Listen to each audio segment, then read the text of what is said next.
June 6, 1944. The English Channel was strangely calm, as if holding its breath. To the planners in London, this was Operation Overlord, a grand chess move. But for the men crammed inside the steel bellies of landing craft, it wasn't about maps. It was a sensory overload of diesel fumes, nausea, and a creeping, icy dread. History remembers the generals, the grand strategies, but it often overlooks the trembling hands of a 19-year-old farm boy from Kansas, checking his M1 Garand for the 100th time, praying the waterproofing holds, praying he'll see another sunset. This isn't the story of flags on a map. This is the story of the grit under the fingernails of the men who paid the bill for freedom. Before the boats even hit the beaches, the sky was already on fire. Private First Class Elias Thorne of the 101st Airborne wasn't supposed to land in a swamp, miles from his objective. But the C-47 transport planes were scattered by German flak, looking like angry fireflies tearing through the dark. Elias cut himself free from his parachute, dropping into waist-deep water. After the deafening roar of the engines, the silence of the French countryside was heavy, almost suffocating. He was alone. The screaming eagles were supposed to be a unified fist. Instead, they were scattered seeds. He pulled out his cricket clicker, a small toy meant to identify friend from foe. E clicked Italiano click-clack. Silence. Then, a rustle. In the hedgerow, Elias raised his Thompson submachine gun. Click-clack, a reply came back. Click-clack, a figure emerged from the gloom. It wasn't a squad leader. It was a corporal from the 82nd Airborne, a man Elias had never met. His face smeared with grease paint and blood. They didn't exchange names. They didn't salute. They just nodded.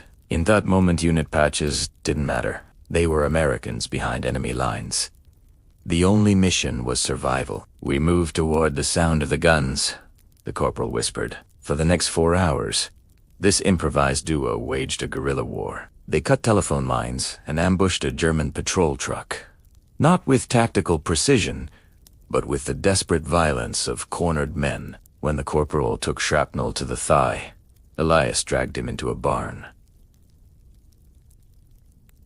There were no medics, just Elias, a first aid packet, and the chilling realization that the invasion hadn't even truly begun. As dawn broke over the coast, it wasn't with light, but with fire. On Omaha Beach, in a sector Codina and Dog Green, the ramp of a landing craft dropped, and for the men of the 29th Infantry Division, the world ended in that single second. Sergeant Leo Moretti, a steelworker from Pittsburgh, screamed, "Go, go, go!"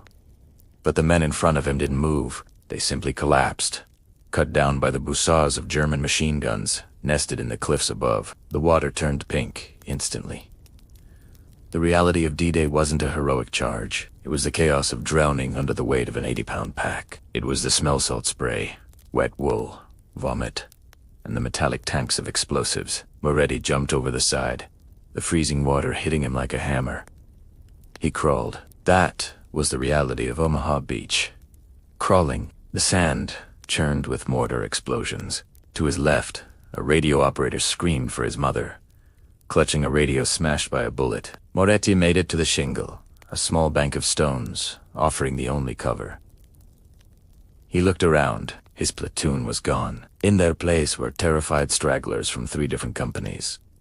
Leaderless, frozen in shock. "We stay here. We die," Moretti roared, his voice cracking over the hellish din. He didn't make a speech about liberty. He made a brutal calculation about survival. He grabbed a young private, paralyzed by fear, and shook him. "Bangalore!"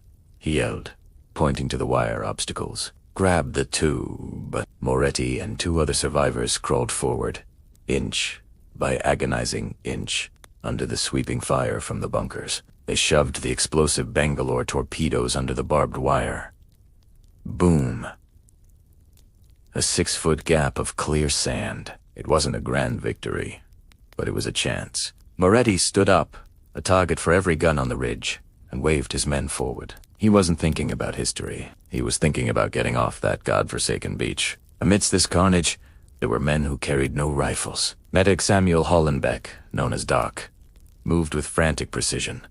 The red cross on his helmet was supposed to be a shield. In the chaos of Omaha, It was often just an aiming point. Doc knelt beside a soldier whose leg was shattered. The sand ground into the wound. The noise was so loud he couldn't hear the soldier screaming. He could only see the open mouth and the panic in his eyes. "I got you, buddy. I got you," Doc mouthed, jamming a morphine syringe into the man's shoulder. A mortar shell landed 20 yards away, the concussion knocking him flat. His ears rang with a high-pitched whine, shaking the sand from his eyes. He saw another hand raised, another cry for medic. He ran. He had no cover fire, no armor, just a bag of bandages, and a heart that refused to stop beating for his brothers. On his fourth run into the surf to drag a drowning man ashore, a bullet clipped his helmet, spinning it off his head. He didn't stop. He grabbed the soldier by the collar and hauled him to the relative safety of the shingle. These were the unsung heroes, the men who touched the rawest realities of war, their hands covered in the blood of friends, tasked with trying to fix what the machines of war had destroyed. By evening, the beaches were secured, but the war had just begun. The troops moved inland, into the bocage, the hedgerows of Normandy. If the beach was an open slaughterhouse, the hedgerows were a claustrophobic nightmare. These weren't garden hedges. They were centuries-old earthen walls, topped with thick tangles of roots and thorns, lining every field. Lieutenant Thomas Miller, a replacement officer who had landed in the second wave, looked at the field ahead. It was a kill box.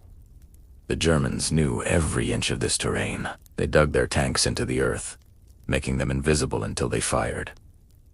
The fighting here wasn't strategic. It was intimate.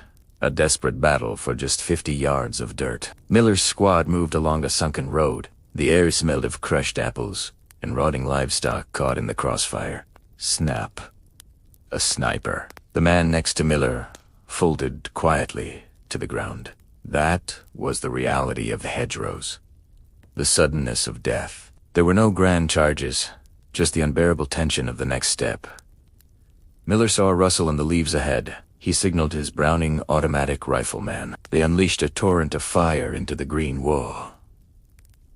Then, silence. They pushed through the thorns, tearing their uniforms, bleeding from scratches that stung with sweat. On the other side, they found an abandoned German machine gun nest. Next to it was the gunner. He looked no older than the kid from Ohio who had just died in the lane. Miller sat down in the dirt, lighting a cigarette with shaking hands. He took a long drag, the smoke mixing with the summer air. He was alive, but a part of him, the part that believed in the glory of war, had died back on the sand. As night fell on June 6th, the fires from burning landing craft cast a flickering orange glow on the clouds. The hospitals back in England were filling up. Telegrams were being typed, destined for front porches in Brooklyn, Texas, and Oregon. The untold story of D-Day isn't just about the victory. It's about the silence that followed. It's about Elias Thorne, sitting in a barn, listening to the labored breathing of a wounded stranger. It's about Leo Moretti staring at that small gap in the wire, wondering why he lived when so many others didn't.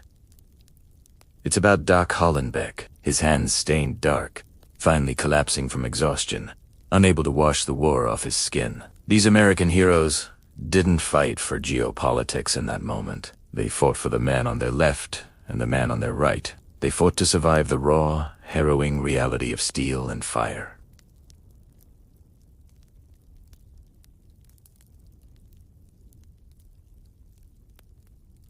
And as the sun finally set on the longest day, the world had changed. But the men who changed it were the ones who would forever carry the heaviest burden. The memory of the screams, the smell of burning oil, and the weight of the sand that would never fully leave their boots.